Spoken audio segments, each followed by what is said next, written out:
I was raised in Belgium and sold into a murderous pedophile network right around my 6th birthday.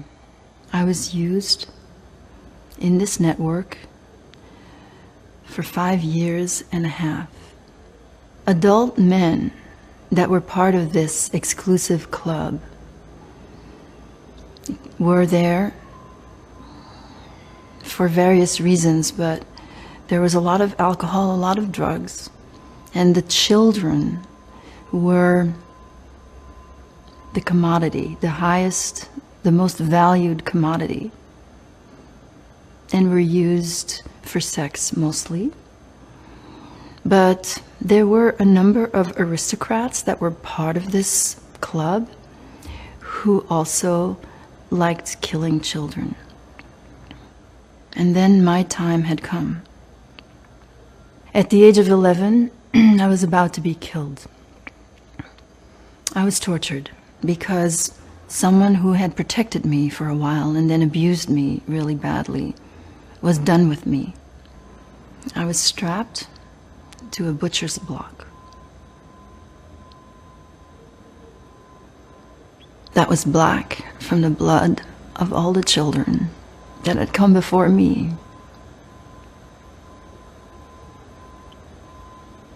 I was there for a few hours.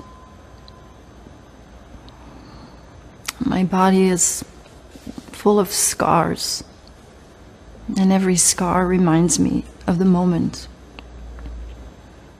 I thought that I was going to be killed like all the children that weren't loved enough to live. And I was going to be forgotten as well. And I wasn't ready to die. Someone from inside that network loved me enough to rescue me. That torture lasted a few hours. However, I was in that network for 5 years and a half. In that time, I was raped many, many, many times. I don't have any scars to show how many times I was raped, but I did the math. Usually it was a whole night in the weekend. And so I gathered that I was raped, actually raped, for about 6 hours a week. 1,716 hours of rape before I reached the age of 12. I grew up with instructions that were given to me by the person who rescued me, that kept me out of prostitution, kept me away from drugs, led me out of the country, Belgium, where this all happened. As a young adult, though I didn't have any scars, I had been projected upon so much as a sexual object that I attracted men. And part of me needed that to live, because that was the only way I knew how to feel good. And as a young woman, I was so disrespected and so used. And yet everyone was so ready to put the blame with me for being promiscuous, for being, as was said, cheap, a whore, all these things, all these epithets, so quick to denounce me. And then as I was healing, I realized, no, I have to break out of this pattern that I'm in, that I need sexual attention. So let me break away from it. Let me not objectify myself at all. Let me become a liberated woman.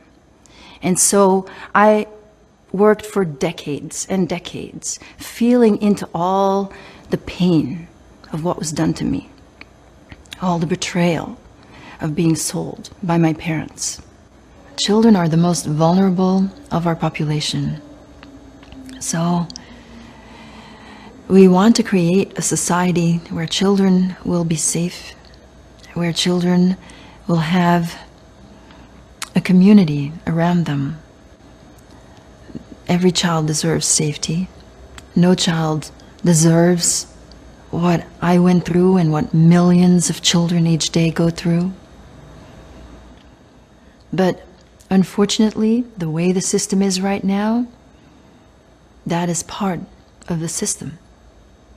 As women, we have so much potential to be truly empowered by feeling into everything that we as women endure. That gives us more strength than anyone.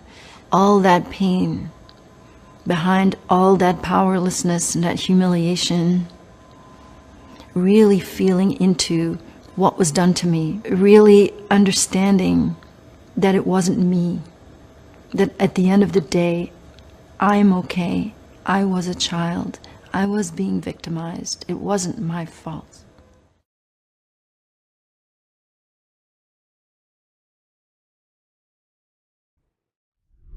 Our final guest joins us from New York. Anneke Lucas was sold by her mother as a child sex slave to a paedophile network in Belgium.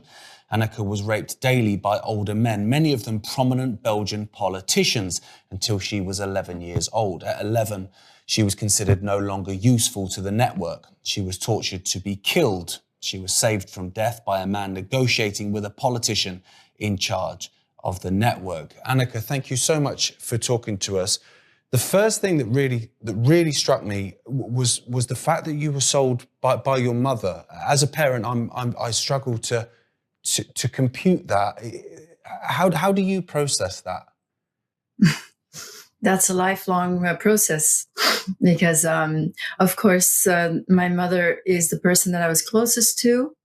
I guess we all are, our primary caregiver. She was also alone when she had me. And then, my mother was not well. She was mentally ill, you could say. She was never diagnosed. I would say she was a psychopath. And the way that sometimes translates to females is that she was extremely fawning to all men. She sort of acted like a 5-year-old flirtatious, weirdly flirtatious, sexualized little girl to all men, submitted herself very easily. And then I guess I was an extension of herself. And it was very difficult to be around her because there was really never any room for me. It was a complete projection. I was either sort of a weak, bland, ugly little girl that was her little helper, and then I was good, or I was evil. And then, but the thing is that your question is sort of the ultimate question. How can anybody do this? How can the adults in the network, how can they do this to children? And many of them were parents. Many of them, I'm sure, were incestuous parents as well. And it's that emotionally, my mother was not developed past probably the age of 5 or something. It's the time that her mother died. She came from massive trauma that I must assume mostly, but also was 39 in Belgium. It was a town that was bombed a lot during the war. Her father was a prisoner of war in a concentration camp. And with her mother's death and other deaths in the family, I think that it would have been very difficult. There were little resources available for people to heal from trauma after the war. So she passed, in provincial Belgium. She totally passed. Maybe people thought she was a little sexual because it was very Catholic community, but she passed, and I was her primary victim. It's so difficult to understand the mentality, like you said, the mentality that would sell their own child into this, but also the people that can carry this out. It's very hard for people to get their heads around the fact that people are capable of such evil. How old were you when you realised the depth of evil? Because that's not something that a child should ever have to even begin to process. Right. Well, the network is very dark. And I was, as you said in the introduction, I was really in the Belgian network, which sort of acted like a mafia, but it was run by the then Minister of National Defense. So this was a politician who had a stellar career in Belgium. He was prime minister twice. So Paul van den Boeinant, I've named him in my book. And it was really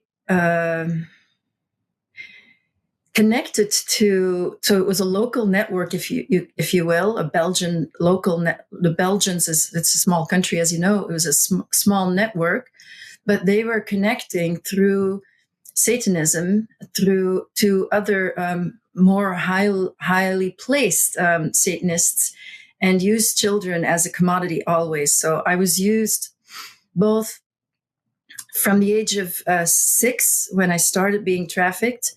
I was late because the network usually takes children from satanic families much earlier. So at age 6, I was put in the network, and I was used in Belgium for either certain aristocrats who were extremely violent and sadistic, who also had no qualms killing children. And so there's really no reason that I did survive that. And then at age 9, I was, these first years, I was also used a lot for men that were being indoctrinated into that system. So it was really a system of blackmail where they would be, first put together with with a girl who was maybe 14 or 15, maybe told she was older, then caught on tape. So then that's the beginning of the blackmail, and then they would end up with me. So of course, 6, 7 years old, there's no question that this is a very young child. And so anyone who goes along and does rape a young child like that, even though I was maybe inviting them, I had been taught to make them feel comfortable. But even so, that there's no question that this is that you're committing a crime. And I was always expecting men to say, "Oh, I'm not doing this. I can't do this." But I didn't realize at the time how deeply these men were already indoctrinated, and that it takes the kind of person, as they say, who will do anything. And that's to say, people who I always felt that the people that were abusing me had themselves been abused as children, and that they were repeating from the position of power, so that they were overcoming their own sense of powerlessness and helplessness from their abuse through this very raw act, where they got to feel high in the position, being in the position of power. And of course, most survivors do not become perpetrators, but the system is set up to allow people who are ready to become perpetrators, or pushing people to become perpetrators, to have this huge, big secret of the pedophilia as a way in, as to keep everyone in their pocket. And that extends, though. Do you still see some of the people that abused you on your television or on newspapers in Belgium? In Belgium and look, it wasn't limited to Belgium. I was trafficked to the United States, to France, to Switzerland, to Italy. At age 9, you could say I was traded up to an international networker who took me to the United States. This was someone who's very visible on the world stage. During this time, I was mind control trained. I spent sort of a year, what I call at the seat of power. So these were a group of very powerful people, Satanists, including celebrities, politicians, royals. And of course you see those people. Of course I see them still. Even though most of my perpetrators are now dead, because they were so prominent, they're everywhere. That must be extraordinary for you to see that with the knowledge that you have about who these people really are. Yes. How does that make you feel to see them? It's probably a stupid question, but I would imagine anger. Yes, actually, it makes me want to name them, which is something that I can't do. And I've been, it's been made very clear to me that if I do, I will be dead. My family will be killed. That has sort of been the message that I've been getting. And apparently the family of my main perpetrator, I've found out that they have their own secret service. It seems that I've experienced that a little bit. That's all these people showing up in my life and that were trained the way I was trained to be a spy, so I could recognize it. But the message was very clear, in their way. They let me know that the threat was always, you name this person, you're dead. And, I think a lot of survivors like myself would be happy to give our lives to the cause if it would be worth it. But you always have to weigh and balance out what is okay to reveal and what is not. And so it does make me very angry. It also makes me very angry how most people believe the narrative that these are these wonderful people, that they are propped up to as they are propped up to be viewed. Of course. I remember as a kid here in the UK, there was a massive paedophile network in Belgium that was uncovered, and it made world news. It certainly made major headlines here in the UK. Would that have been connected to the network that you were involved with, or would it simply be maybe a case of people are getting a little bit close to the truth? Let's throw them a few kind of lower level paedophiles to kind of almost quench the thirst a bit while we protect these big name people. Well, that's exactly what it ended up being. That you're referring to what is known as the Dutroux case. So I will show my book, because I actually do write about the Dutroux case in my book, which is very closely linked to my story. It's the same network, basically, that you heard about in 1996 when those when bodies of children were uncovered. 2 children were rescued from a dungeon. And a pimp for this Belgian network had started kidnapping children, which was really unusual. And he was caught, and children had died in his care, because obviously most of the pimps would infiltrate into a family and then take the children and bring them back home. So I myself would go to school. So it was much easier. There were no parents looking for me. My parents were involved, as were most of the parents of the children that were used. So the Dutroux case was supposed to blow all that up. Marc Dutroux was that pimp. And what happened then, it was a very big case. It was worldwide. They were talking about the network worldwide. And what happened was really quite extraordinary, in that it took 8 years for the case to go to trial. A lot of survivors came forward and gave evidence, testimony that was checked and double checked by some really good cops, detectives who found correlations, that things that these survivors should not have known, would not have known if they hadn't been there. I was not in Belgium at the time. I barely knew. I found out about the Dutroux case after the first judge was already, the first person in charge of the case was already fired for supposedly partiality, which caused the white marches at the time, the whole Belgian population in uproar, because there were child victims. Everyone was dressed in white to denote the innocence of the children. But 8 years later, there was a huge, massive attempt to quench this knowledge. All the witness accounts were cut off from the case. 30 people died who had any kind of evidence relating to the larger network. Many important factors were pushed off the case and were created, a new file was created that was going to be a different case. So by the time the trial in 2004, it was just Marc Dutroux. And then the one person that was closest, really, that was a little higher up in the network, that was Michel Nihoul. And Michel Nihoul, I write about extensively in my memoir because he started when I was there. So I was there from 69 to 74. I dealt a lot with Michel Nihoul. He was sort of the gopher. He was the middle person for everything. He ended up getting off in this case. Marc Dutroux was basically sent to life in prison. He even escaped from prison at one point. There's attempts now to set him free. It's really quite amazing. It's sort of the Satanists going, we can do this, we can win.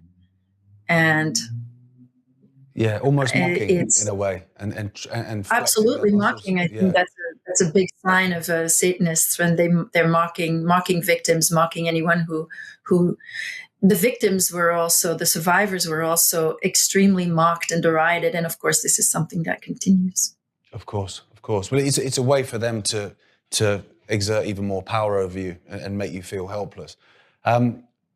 Because you've written about your experiences, you're speaking out about your experiences, are you then contacted by people that have had similar experiences in different countries, networks, say, in the UK or in Germany or other places? Yeah, so thank you. That's what I do basically all day. I work with other survivors. So because my story went viral, I think in 2016, I've been public since 2013, and I've been contacted by many, many other survivors. I work with them. I've had my 30 plus years of healing, which continues, of course, to this day. But because of that, because of circumstances and the way that I had the privilege really to focus on healing, I shared that. And so also, though, because I speak to people all over the world, it's rather the Western world, I should say. I work with people from England and the Commonwealth a lot. And then, of course, Europe, pretty much all over Western Europe, and of course, the United States. That this network, there's similarities everywhere. There's slight differences. The children that get in through the, military families, but the mind control is similar everywhere. The mind control training is similar everywhere. The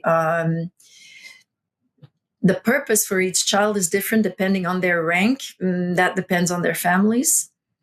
But there's these huge similarities in the way that the network works, which I've learned that, so the smaller networks, like the Belgium is one, they connect so they have a few powerful people through secret societies, whatever, in their town, and that then can keep the control or can mess with investigations if necessary. There's a judge, there's a lawyer, there's somebody, police commissioner or something. There's doctors, and then they connect through their own children often to people that are more powerful in the world. And that's how they protect their positions, or they protect their reputations, or they climb whatever they want. Really, it's sort of whatever you seek, whatever your ambition is, you can definitely accomplish things by being part of this network in the world. And that goes very much at the expense of a lot of children. You have a workshop coming up, I believe, called Shifting the Power. Can you tell us about that? Yes, thank you. So in my website has it. I spent 10 years working inside the prisons of New York. I founded a nonprofit organization to bring yoga into the prisons. And from the beginning, I started teaching yoga, which was back in the 2000s. I'd always used yoga as a healing modality, but found it very difficult to use because of the way that it was taught. So I always have been thinking, if you are going to be a provider, a teacher, a therapist, there's a way to be with people that is not helpful. And I've been very much on the receiving end of the not helpful kind, whether it's therapists or yoga teachers or anything. So I worked through these programs in prison. I worked to find a method really to be fully present with on a horizontal level, because we all have invitations to take part in this power structure. So we all get invited to, get a degree and then take our role. And then to the degree that we need that status and that we need that position, we can cover over our own trauma, and we can then put ourselves above the people that we work with. And of course, a lot of therapists do that as well. Especially the more specialized you get, the more it happens, in my experience. So it's for each provider really to look at themselves, to look at the psychology, how you are unconsciously participating in the power structure. Who do you give your power away to, and who do you look down upon? And if you can assume that it really is about unresolved trauma, that if you look up to someone and you give your power away, you put someone on a pedestal, you're looking at an authority figure from your own childhood that you have unresolved stuff with. And if you look down on someone, if you judge someone, you're negatively projecting. And that has to do with some parts of yourself that you haven't really accepted yet. So that's really the premise and the unconditional model. And so this workshop is a 10-week online workshop of each class. And I think it's, I've done it. I've actually already traveled the world and taught particular therapists who are very on this information, really, that this going deeply into power dynamics and how they are related to trauma. Asking that question. Thank you so much. Thank you so much for joining us. It's been amazing to talk to you, even though the subject matter is as horrific as it is. Talking to you about it, you exposing it, and helping other people that are in the same thing, it still feels uplifting in a way. Do you know what I mean? I hope people at home don't think I'm talking nonsense, but it still feels uplifting to talk to you, because you've gone through such horrific things, but you're almost flipping it, as you're saying with your workshop. You're shifting the power, and that's fantastic. Yes, thank you.